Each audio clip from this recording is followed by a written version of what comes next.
Good afternoon, brothers and sisters. And once again, the Sports Prophet is back, and we're here to talk about the NBA playoffs once again. I really need your help on this one. I know that I am the Sports Prophet, but that doesn't mean that I have all the information. So I'm leaning on the fellowship of fans to help me with this. What is going on? Last night, Atlanta announces that their best player, their star, their leader, Trae Young, is not going to be in the game. Milwaukee had just defeated Atlanta in Atlanta, and now they come into the game with a decided advantage. Somehow they played as though they thought Atlanta wasn't going to even play back. I mean, Atlanta had to make up for 30-plus points, which is doable. They had to make up for the 10 assists.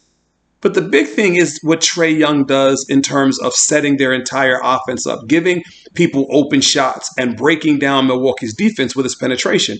And that's where it was going to be hard to find someone to fill that role. Lou Williams played a great game, but he's not Trae Young in that capacity. And to be honest, Atlanta didn't play a great offensive game. They barely broke 100 themselves. But Milwaukee did little to nothing. It's as though they forgot how they won the previous game.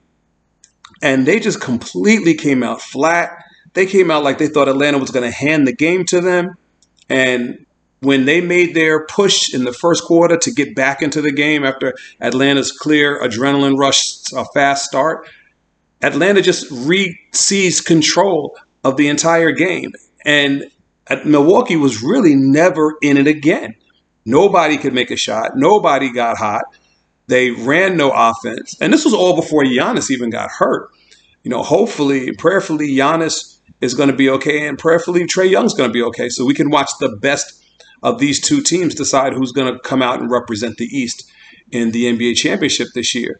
But what I'm really trying to understand, what I'm trying to figure out, what I'd love you guys to help me out with is what did Game 4 really tell us? Did it talk more about who Atlanta is, or did it say more about who Milwaukee is? Did last night tell us that Atlanta really is a better team than we thought, that Nate McMillan has simply been a superior coach, that they have better depth, and that as not a collection of individuals, but as a team, the Atlanta Hawks is better than the Milwaukee Bucks? Or did yesterday tell us that Milwaukee is another team that is a collection of talented players that's not yet a great team, that they don't really play well together? They don't play, as Charles Barkley said, they're not a smart basketball team. They don't seem to be able to take advantage where they have some advantages on the court. Or is this about their coach not being a very good coach, even though he's been twice named Coach of the Year in the NBA? What is it that we learned last night? Did we learn more about the Atlanta Hawks last night, or did we learn more about the Milwaukee Bucks last night? Who got really revealed and or exposed in the game? I've been thinking about it, and I really can't pick one or the other. So I said, let me bring it to the fellowship, because I know you all have thoughts, and I know you all have some answers to support why you think last night revealed more about Atlanta or more about Milwaukee. But that's what was on my mind. That's what I wanted to throw out to the fellowship today. And I really want to hear what you guys think about it. So, Joe Goodwill, thank you for jumping on yesterday and giving me some of your input. And I want to hear from everybody. I want to hear from the entire fellowship. When we watched last night's game, what did we learn? Who did we learn more about?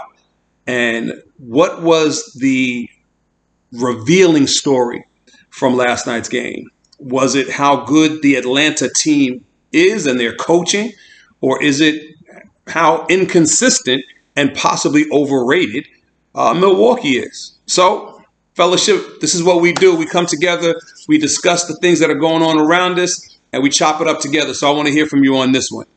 This is the Sports Prophet. This is the fellowship of fans. If sports is your religion, this is your church, and this is where we come to honor all things sports. Have a great one. I can't wait to hear from you. Let's go.